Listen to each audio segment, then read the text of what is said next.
नमस्कार। मैं पीयूष हूँ और आप हमारे फेसबुक पर मुझे लाइव देख रहे हैं। जैसा कि आप लोगों को पता है, मैं छत्तीसगढ़ में हूँ और छत्तीसगढ़ में इस समय चुनाव चल रहा है।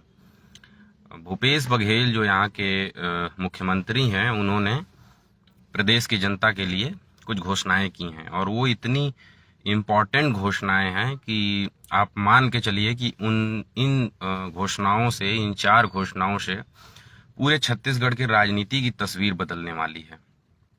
आज हम एक एक करके उन घोषणाओं पे बात करेंगे कि क्या है वो घोषणाएं जिसको लेकर के कांग्रेस भी आश्वस्त है कि ये अगर काम हम करते हैं तो हमारी सरकार जो है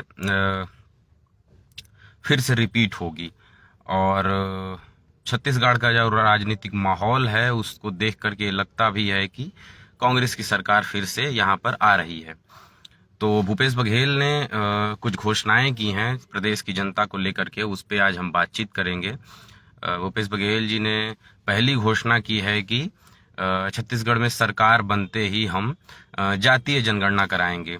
आपने देखा होगा कि पिछले दिनों बिहार में नीतीश कुमार की सरकार ने जाति जनगणना का जो डेटा था वो सार्वजनिक किया और उसके बाद पूरे देश में यह मांग उठने लगी कि जिसकी जितनी हिस्सेदारी उसकी उतनी जिसकी जितनी संख्या भारी उसकी उतनी हिस्सेदारी की बात होने लगी। और तमाम लोग जो है, तमाम राजनीतिक दल जो हैं, जातीय जनगणना की मांग करने लगे। आपने देखा होगा कि कांग्रेस के नेता राहुल गांधी ने जातीय जनगणना को लेकर के प्रेस कॉन्फ्रेंस किया और यह बताया कि हम सरकार में आएंगे तो हम जातीय जनगणना जरूर कराएंगे। तो भूपेश बघेल जी ने भी ये घोषणा की है कि हम छत्तीसगढ़ में सरकार बनाएंगे तो जातीय जनगणना जरूर कराएंगे। दूसरी उनकी घोषणा है कि हमारी सरकार बनते ही 17 लाख लोगों को आवास दिया जाएगा। आवास इस प्रदेश में एक बड़ा मुद्दा रहा है।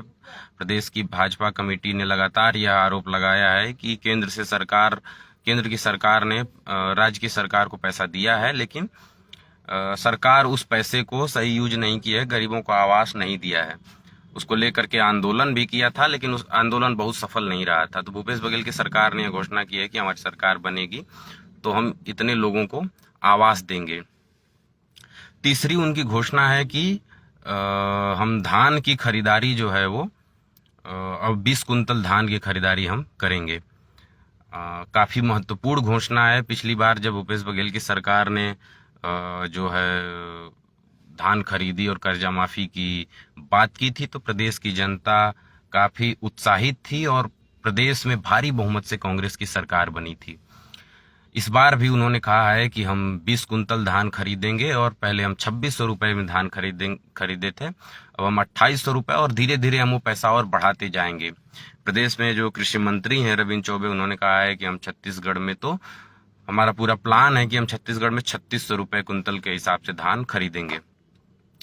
चौथी जो महत्वपूर्ण घोषणा है, जो पूरे राजनीतिक गलियारों में जो संशय था छत्तीसगढ़ में कांग्रेस की सरकार को लेकर के, जो थोड़ा बहुत संशय था, संशय तो वैसे था नहीं, वो दूर हो गया इस घोषणा के बाद। भूपेश बघेल की सरकार ने कहा कि हमारी सरकार बनते ही हम किसानों का कर्जा माफ करेंगे। ये इतनी महत्वपूर्ण घोषणा है कि पिछली बार जब यह वादा किया था प्रदेश कांग्रेस कमेटी ने अपने मैनिफेस्टो में कि हम किसानों का कर्जा माफ करेंगे, और किसान काफी उत्साहित थे, कर्ज भी बहुत था, और वादा किया था कि हम सरकार बनने के 10 दिन के भीतर कर्जा माफ करेंगे। लेकिन शपथ ग्रहण हुआ, राहुल गांधी शपथ ग्रहण में आए थे, वो गए और 2 घंटे के भीतर प्रदेश के किसानों का कर्जा माफ कर दिया गया।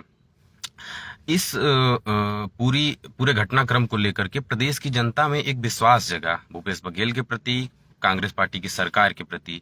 इस बार भी भूपेश बघेल जी ने यह घोषणा की है कि हम सरकार बनते ही किसानों का जो कर्जा है उसको माफ करेंगे। तो जहां कहीं भी हल्का फुल्का कसर रह गया था किसी विधानसभा में, वो इस घोषणा के बाद आप समझ लीजिए कि सेफ जोन में चली गई है विधानसभा। जनता बहुत उत्साहित है खास तौर से कर्जा माफी और धान खरीदी को लेकर के। तो ये 4 घोषणाएं हैं, जातीय जनगणना, आवास और धान खरीदी और कर्जा माफी। इन 4 घोषणाओं को लेकर के, और दूसरी तरफ आप देखेंगे जब बीजेपी की स्थिति, तो बीजेपी जो है अभी तक कोई घोषणा नहीं की है। उसको समझ में नहीं आ रहा है कि हम क्या वादा करके चुनाव में जाएं, क्योंकि पिछले 15 साल उनकी सरकार रही और जो उम्मीद थी उनसे प्रदेश की जनता को, उस उम्मीद उन उम्मीदों पर बीजेपी खरा नहीं उतर पाई। ऐसा प्रदेश की जनता भी कहती है, और आप जब घूमेंगे पूरे छत्तीसगढ़ में तो लोग ये कहते हैं कि 15 साल में उन्होंने वो नहीं कर पाया जो भूपेश बघेल की सरकार 5 साल में करके दिखाई है। तो ये तमाम चर्चाएं हैं जो जनता कर रही है, इसलिए बीजेपी के ऊपर जनता अभी भरोसा भी नहीं जता पा रही है।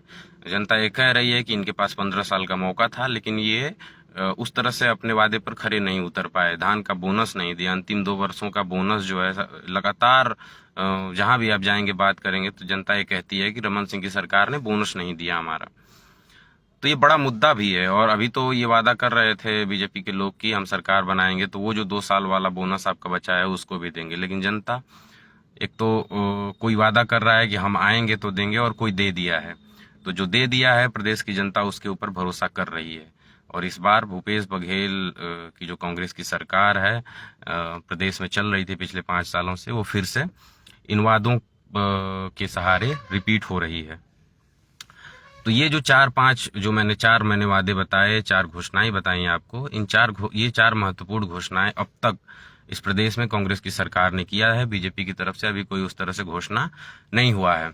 जनता भी आश्वस्त है कि बीजेपी अगर कोई घोषणा करती भी है तो वो अपने वादे पर खरी नहीं उतरेगी, क्योंकि 15 साल उनके पास मौका था और उस मौके को उन्होंने ऐसे ही गंवा दिया है। तो ये बातचीत थी एक आप लोगों से।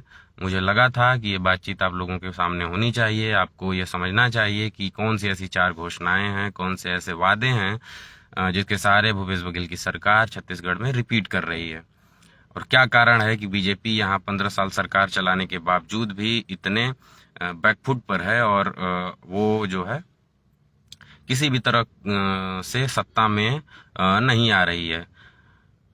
आप समझिए कि बीजेपी के जो यहाँ के प्रदेश की लीडरशिप है और केंद्र की लीडरशिप भी, उनको भी ये भरोसा है कि हम अब छत्तीसगढ़ में सरकार नहीं बना रहे हैं। बहुत बहुत धन्यवाद। यही बातचीत थी एक आप लोगों से। आप लोग इस लाइव में जुड़े, आप लोगों का बहुत बहुत आभार।